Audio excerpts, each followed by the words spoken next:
Hello and welcome to another Looney Tunes review video. If you are new to the channel, make sure you subscribe to follow my journey to review all 1000 Looney Tunes shorts and give this video a like as well. So this is a review for Home Tweet Home, and with me today are my two fellow birds, Mark Arnold and Camden Spees. Say hi. Hi. So this is for Home Tweet Home, released on the 14th of January 1950. It had a blue ribbon reissue sometime in 1958. It's the 578th in the series, as directed by Freleng.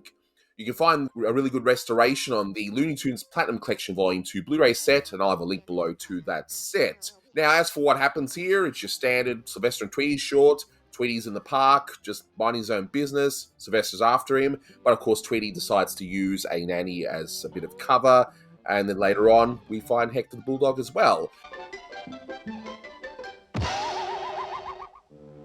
But hey, the short's more exciting than the way I've just described it. I wish I could show you the cartoon, but copyright and all that jazz. Two bits of trivia that I could find.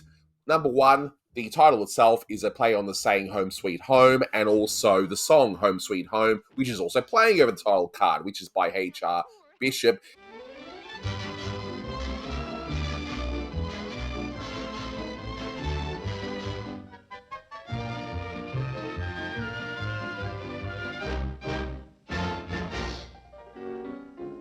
And the weird thing, of course, is that it's got nothing to do with the cartoon, since the whole cartoon takes place outdoors. Friz is the worst offender. You know, he's done Bugs Bunny shorts called Hairdo, which has nothing to do with hairdos. But anyway, Bill of hair. That was the McKimskin, I guess. As long as the cartoon's good, I'm not too fussed. But the second bit of trivia is an interesting one. So, and this will go way over the people's heads these days, but the nanny is reading a book called Amber, which appears to be a play on the book Forever Amber, which was also made into a film as well. And from what I was reading about this book is that it's about an orphan who marries or sleeps her way up the ranks of English society in the 17th century. So it's an interesting book for the nanny to be reading in public. So it'd be the equivalent of the nanny reading something like 50 Shades of Grey in public, for example. So, but there's also one bit in there that I did notice. She's, of course, saying tisk tisk.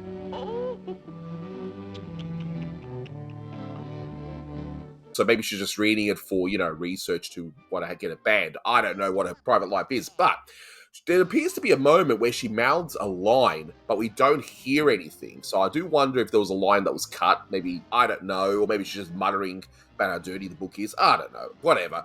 But we're not here about the dirty book, we're here about Sylvester and Tweety. A couple of things I actually want to talk about the logic in this cartoon. I think Tweety and Sylvester, people dismiss Tweety and Sylvester a little bit more than they dismiss the Roadrunner or Tom and Jerry. I think Tweety and Sylvester is just as good as both of those teams as well. This is a pretty standard Tweety and Sylvester cartoon. One of the things that's interesting about Tweety and Sylvester, more than any other pairing though, I always thought it was interesting, is that really the only duo that only one of them can be separated from the other, really. Yeah. Where Elmer Fudd and Bugs Bunny, both of them had separate shorts. Sylvester's the only character that seems to be separated. Right. Tweety had separate shorts beforehand, but never after. Sylvester had shorts with everybody. He's almost like Bugs Bunny, that every director took a turn with Sylvester. And if it wasn't exactly Sylvester, it was a similar cat with a big, large red nose. That's what I've noticed. Yeah, and he'll be teaming up with Daffy very soon in the Skull and Pumpernickel, so that's going to be a good one to discuss. I can't wait to cover that one. You were saying to me before we recorded, Camden, about the logic of Tweety's wings. I want to talk about two logics. First of all, can I talk about the gum gag? Indeed, yeah. Yes, it's a great gag. Yeah, let's talk about this, because I love it in cartoons that somehow people breathe helium. Yes. Because if you blow up a balloon with your mouth, with your air, or blow gum, you're not going to float in the air unless you were, puffing out helium. Because somehow air equals floating material in cartoons. Well, gotta love that logic.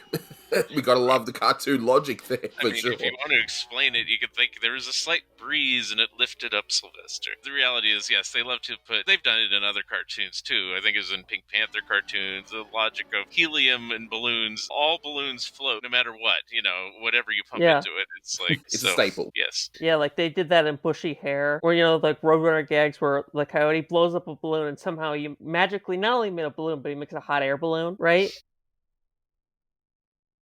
And the other thing I wanted to think about is Tweety seems like the only character who seems to consistently have wings. Daffy seems to mistake, like sometimes, I think there's a Bugs Bunny short where Bugs reminds Daffy that he can fly. Daffy seems to fall and he seems to fly at the same time. You know the cartoon title where Daffy flies south? That's one of the few cartoons where he actually flies, right? Where he seems to be, if it's not... Yeah, I mean, because I think it's Cracked Quack. That's the one we're talking about. It came out in 1952. Another one is Birth of a Notion, which, again, thank God, nothing to do with the title of the short.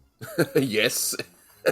It seems like the evolution to kind of play on that is like all these characters start off kind of more animal-like, and as they continue on, especially Daffy Duck, I mean, the initial cartoon was Porky's Duck Hunt, and he was just a duck, and he might have done the woo woo woo or whatever, but he did all the general stuff ducks do: swim, fly, whatever. Yeah. And then, you know, by the time Chuck Jones gets a hold of him 30 years later or whatever, it's like he's just a greedy miser and, you know, stealing jewels and gold from a cave, you know? So it's like, and there's no pretense to say that he's a bird or a duck or anything other than just a greedy human being, you know, in a duck suit.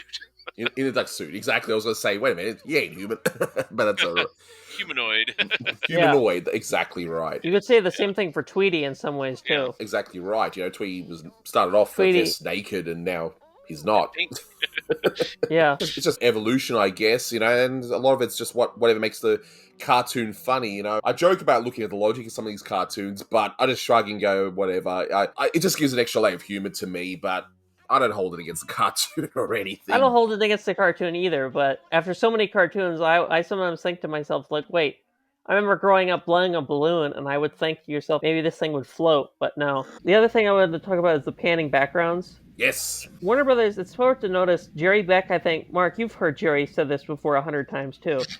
He always said that there were A studios and there were B studios. Warner Brothers, Disney, and MGM were like the A studios. Right. And Lance, Terry, depending on the era, Lance or Fleischer, and then obviously also always Terry and Columbia, right? Warner Brothers, ironically, didn't have a high budget. MGM probably had the highest budget after Disney. Right. By far. I think MGM did have a lavish budget, but people criticize Hanna-Barbera for always repeating backgrounds, and they're much more evident there, for sure. And they're a lot less lavish. God, say that's not fast enough. Yes. I found myself stopping it, and I'm like, wait, no, this is the same scene again. Where it's like, you know, every time Sylvester runs, he runs by that, you know, the rubbish sign, right? Yeah. Mm-hmm. Right? And I think they actually reused that footage again. Well, I guess budgets were slowly starting to get cut down year by year. So this might be just one way to, just Friz realized you can reuse it, and no one's going to really bat an eye, I guess, you know, at least the general audience anyway, at the time. That's what I think anyway. And because one of the upcoming Friz shorts, they reuse the same joke like 3 times, the mutiny on the bunnies. So, yeah. Yeah, Matt Hunter, when he had his Looney Tunes website, he had the list of reused animation guide on his website. No, I've got it here. I've got it. Yeah. It's still available. Anyone can see it. I'll have a link below for that. I use that sometimes. Let's start at the beginning. I mean, Carl Starling must have really loved that song, 4-Leaf Clover, you know, because in this cartoon, we actually get Tweety singing 4-Leaf Clover. I'm walking over a 4-leaf clover that So if you wanted to know what the song actually sounds like, well, here's your chance. It's right here. So it's a great song. It really is. And it also works really great as a cue, like in Fast and Furious and those cartoons. So what do you guys think of Sylvester's eyes in the beginning? The bloodshot eyes. I thought that was a really weird... it's just so darn creepy. But what about the stupid running around the fountain gag? I mean... That's what I was referring to, the funny running around the fountain. Yeah. I mean, like, okay, so... Thank you. I was trying to find a way to explain that. It's a stupid gag, but stupid in a good way. I absolutely thought it was... Sylvester just kept on going and going and going, but yeah, I thought that was a great gag too. But this nanny character, who, is going to be essentially what the granny character will end up being in the future, Sylvester and Tweety shorts, I thought it worked pretty well in this one. Because that's Bea Benaderet, isn't it? Bea Benaderet, yes. Yeah. So Essentially, so it's more or less just a granny character, just in a different Yeah. suit. So they used a kind of a similar thing a lot, where they had like an all a bird. It was a train conductor, and there's always the dog. I don't know when the dog was named. Like half the time it's Butch, and half the time it's Hector or whatever. Spike some of the time, which I think is the name of about every cartoon bulldog at least once. Yes. In this one, it's Hector though. But yeah, Is it? it's Hector in this one. Yeah, But he's got a red nose for some reason, so it's like a different design. I guess if Sylvester. Wait, the bulldogs were different. I guess so. I mean, this one's got a red nose. Well, I was going to say this to piggyback on something you said earlier, but I guess I could say it now. Is that as far as cutting costs, I noticed that the dog in any of these Tweety and Sylvesters typically is a bulldog, and I'm wondering if they used a bulldog over and over just to save on designing a new dog. Just say, this is generic dog we are going to use in these cartoons. Even if they named it Hector in this one, named him Spike in another one, named him something else and something else. Yeah, I think so. How do we know it's named Hector? That's why I'm asking you. I'm just curious. Because I'm on Wikipedia, it says. And Wikipedia is king. That's right. Yes.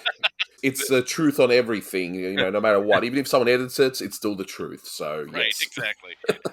It even says the name of the nanny is Lillian. It says that it doesn't have a name for the toddler girl, though. So, well... How do we know it's Lillian? How do we know it's... Because Wikipedia says so. Come on, get with the program.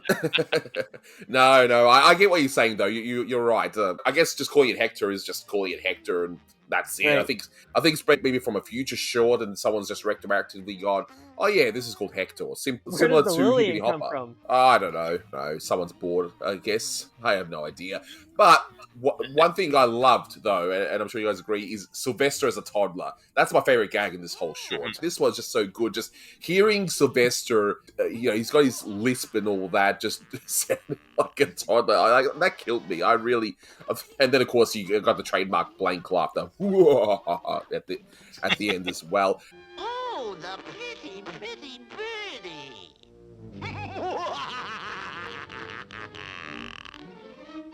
But what made that joke work really well, though, is that the nanny didn't berate Sylvester as a cat, but as a normal toddler. I've got 2 kids. They were toddlers not long ago. It seems like forever, but no, they were toddlers long ago. And yeah, don't put that in your mouth. Don't, eat this thing that you just found off the floor, that kind of stuff. And so that joke worked so well because it worked in the context of that she's still a nanny. A nanny who's reading a really dirty book, though. I like how she's cool with the fact that the small canary is now hitting what she thinks is her baby with a plank. Exactly. At the end of that gag, it's just like, and she's pretty cool with that. Oh, exactly. In terms of what makes Friz Freleng shorts so great, even in some of his lesser shorts, I mean, not to say this is a lesser short, but a lot of the time, you'll always find that one moment where he does so well with timing, and the one part with the bulldog walk, you see, where we first see, I'm sorry, we'll call him Hector just for the sake of it, when Hector's walking and we hear the walk time to the music, which I don't know if it's Powerhouse, but it sounds Powerhouse-esque, I guess.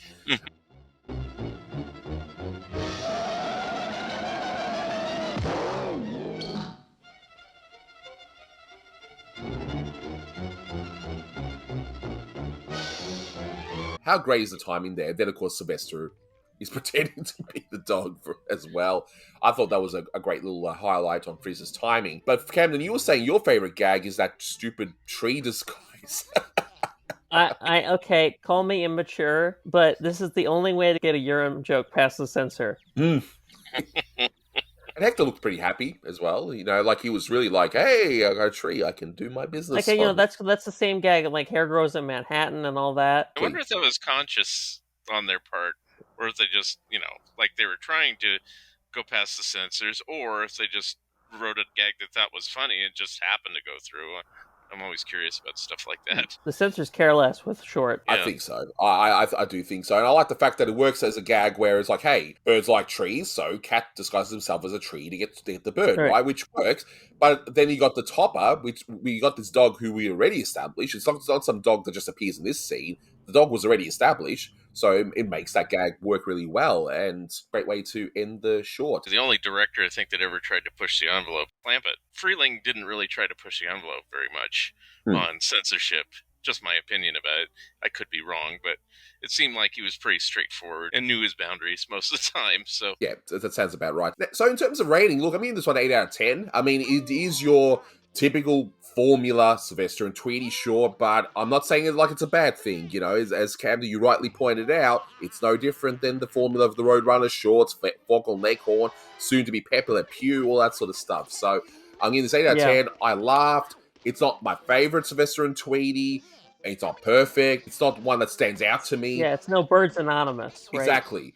But it's a fun, solid cartoon, 8 out of 10. You could do worse, basically. So, yeah, 8 out of 10. Camden, what would you rate this one? 9.5. Okay. What about yourself, Mark? I will split the difference and say like 8.5.